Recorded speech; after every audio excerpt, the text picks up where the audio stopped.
quick, braid my hair into a loaf. Just plop directly on top of my head. You should have had me just bring a loaf of bread and then just like balance it on my head.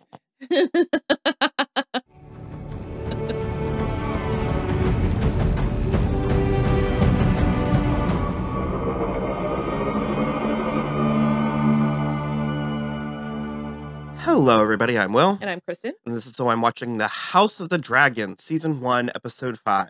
We light the way. Oh, that's the Hightower motto. Okay. I just put it together.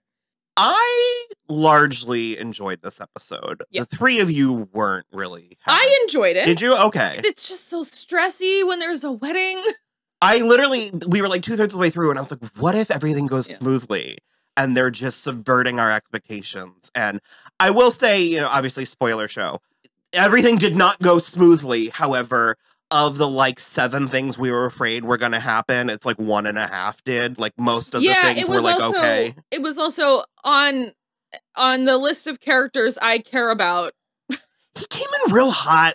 Yeah, why are you showing your whole hand, exposing your entire ass to the room? Like, I guess I didn't love the plotting of this episode, but it's the sort of thing where I'm like, but history and stories and stuff, like they're complicated, twisting, turning roads and stuff. So I'm sort of like, if this is just sort of like a messy part of the story, I'm like fine with that. But if this is like an omen of what the show's going to be like, my patience is going to be a little thin. Yeah. So I guess in broad strokes, Rhaenyra and Viserys go to Tidemark or whatever it's called to be like, hey, they need to get married. Rhaenyra and what's Leon? I had it until you asked. Yeah, sorry. Laenor. They are like, hey, we're both a little gay bones, and we have like lovers. I don't think. Yeah, I was gonna say I don't think she is. She gave me a little with bit. Alicent. Yeah, she gave me in like the first 2 episodes, and it hasn't come back. So he is for sure gay bones, and then we are like, she's got a lover, and so they have this conversation where they're like, let's do our duty, and we can have our own entertainments. So on one hand, I wish that we were more invested in Laenor and whatever his boy's name was, because Joffrey. Right. Joffrey Lawnmouth. Because we meet him in this episode. I mean, suppose he could have been in one of the previous, but we didn't get any sense of him until this episode. And then we find out that Laenor is gay in this episode. And so it was sort of a lot of information to take in. And on one hand, I'm like, I wish they had taken their time more. But then on the other hand, I'm like, well, it makes it an easier pill to swallow. Sure. To just sort of swoop in and deal with it. Mm-hmm. I just like, considering the precariousness of their situations, I didn't think anyone was being...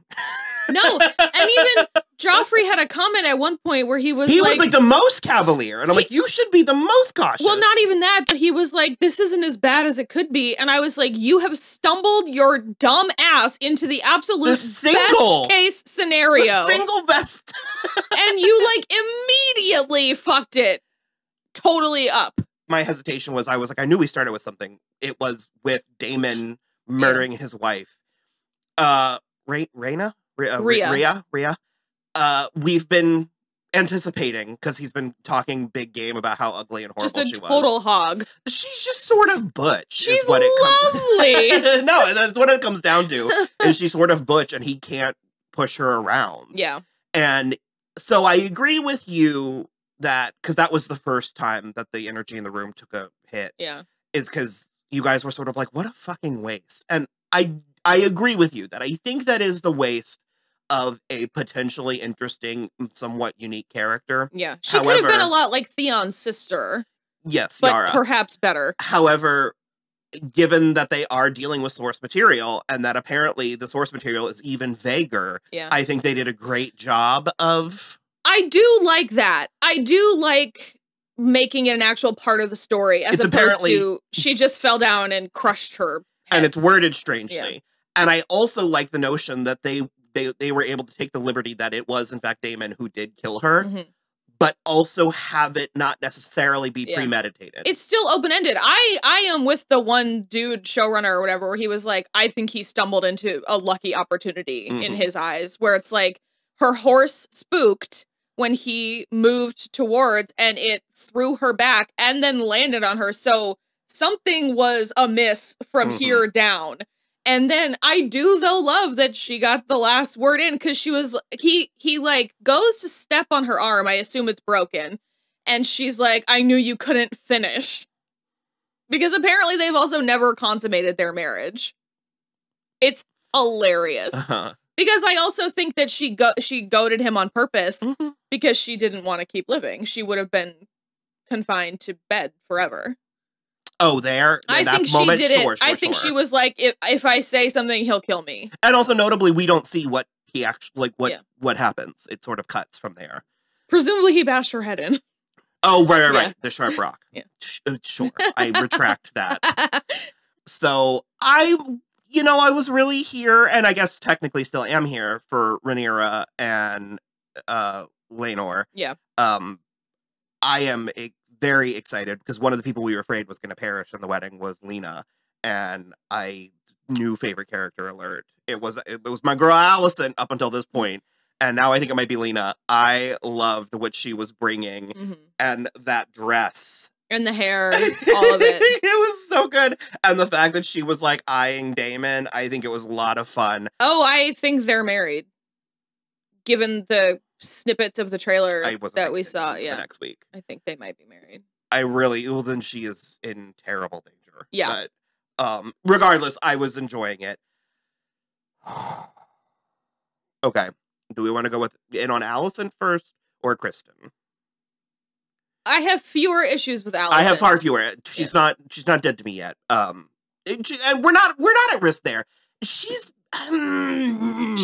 like playing the Game of Thrones, but okay. The only issues with Alicent, in my opinion, at this point in time, are her father. Still, he is. Yeah, he literally before he left was like, if you don't try to make your son king, Rhaenyra is gonna bash their little skulls on the ground. And I was like, I don't think she is. Certainly not. Well, I mean, she might now. It's like. Rhaenyra, all men stop talking to Alicent challenge. Yeah. And or Alicent stop listening to men challenge, because it's like. And asking vague, open-ended questions to guilty dumbasses. You know who's dead to me? Sir Criston Cole. Except he's not even, because I don't think he fucking nutted up and did it at the end. I think he's still alive, and I'm furious. I was just, like, on his side. And about what? I liked him. He was pretty. Oh, until. No, okay. not. I was like, I beg your pardon. You were like, cut the cameras. Dead ass. This channel is over. We are done. I am severing 24 years of friendship. This is, I don't know why this is it. I mean, like, it was, like, it wasn't like a bastardization of his character. Like, the clues were there, but he just. I forsake my vows for you, and if you don't run away with me to Essos, if this is how he feels, then how is he even remotely in a relationship with this woman whose entire Rhaenyra, existence is defying the mold? Also, I'm gonna say something controversial and brave. If she did sexually assault him, I mean, he was on the clock, and she did absolutely harass him. But if men are going to be this emotional, I don't think they should be in positions of power. I'm gonna say it. It was disgusting. I will say it was well done. If we're going to be doing these terrible tropes, you don't think it was well done? I mean, it's fine. I just like the whole. What's his face? Fabian played it well. Because I hated him. Yeah. I went from really liking him. She is like so pumped. She's like, me and Laenor have an agreement. It's going to be amazing. Like, whatever. And he's just running off at the mouth about running away to Essos so they can be married amongst the oranges and cinnamon. And it's just, no. Oh, Joffrey is so much cuter without that terrible wig. That was a bad red wig, yeah. Bad red wig. Bad fake red wig. Between the Rings of Power and this are sort of neck and neck. They're both doing similar. I'm saying Rings of Power is running circles around House of the Dragon in the wig department. No, I'm saying they're both like expensive, high concept fantasy shows with built-in audience, But no, the wigs in this one is not it. No, you just get the sense, like, you think that Kristen's going to be, like, the dreamy, like, Lancelot. You think he's going to be Lancelot, and then you find out that he's, like, that kid in the Teen Republicans Club or something. Like, I'm sure he went after Joffrey because he was gay, and he was like, not on my watch. I just don't know. It was such a weird misstep for me, and she, like, I don't know how he thinks that he's gonna lure her away. It's just about, like, having fun on the side. She has things to do. I think he has old-fashioned principles, and he snapped under the weight. Also, like, the first Kingsguard to actually uphold his vow, as far as we know. It's unbelievable. It's literally unbelievable and infuriating.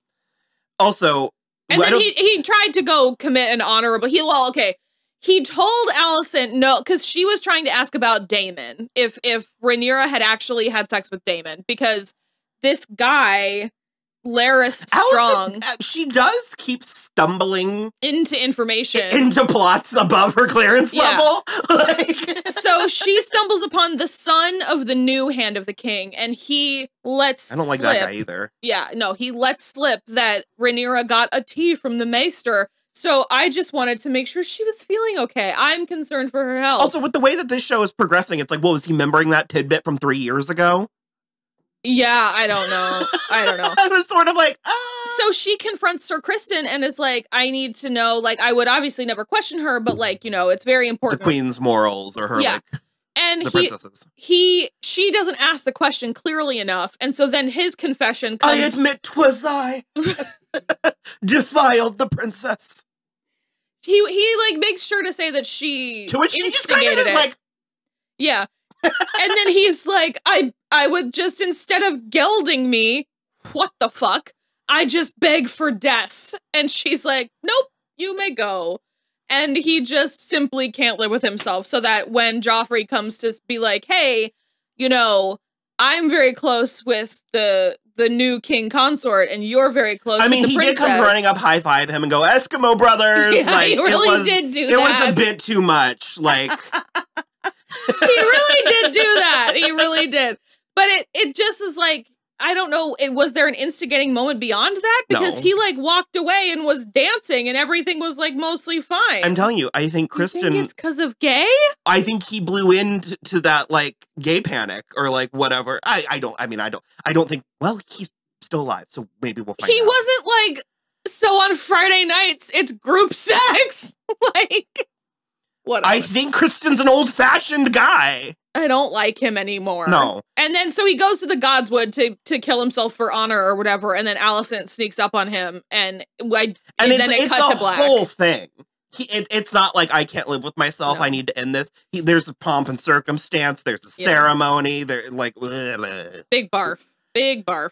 Alicent was late to the wedding. I need to say that we didn't mention it on our show, and we don't know to what extent you, the viewer, are immersed in the goings-on, but there was filmed a wedding between Viserys and Alicent. Yeah. We don't know what happened there. I think it's very possible, borderline likely, that Rhaenyra pulled some stunt at Alicent's wedding. And so that's why she pulled this stunt? I don't necessarily think that it was tit for tat, but I think that given that we haven't seen that scene, Rhaenyra might have had it. She was being a brat for a long time. Sure, yeah. Rhaenyra might have had it coming with the green dress and the stepdaughter. Yeah. You know, but I mean, it was cool. It was very good. A power move. Like the fact that she's wearing her house's colors as opposed to like the Targaryen colors, and that she came so late in the middle of Viserys' speech. Like, I could believe that Rhaenyra was late to their wedding. Sure. And caused a scene. Just having a hissy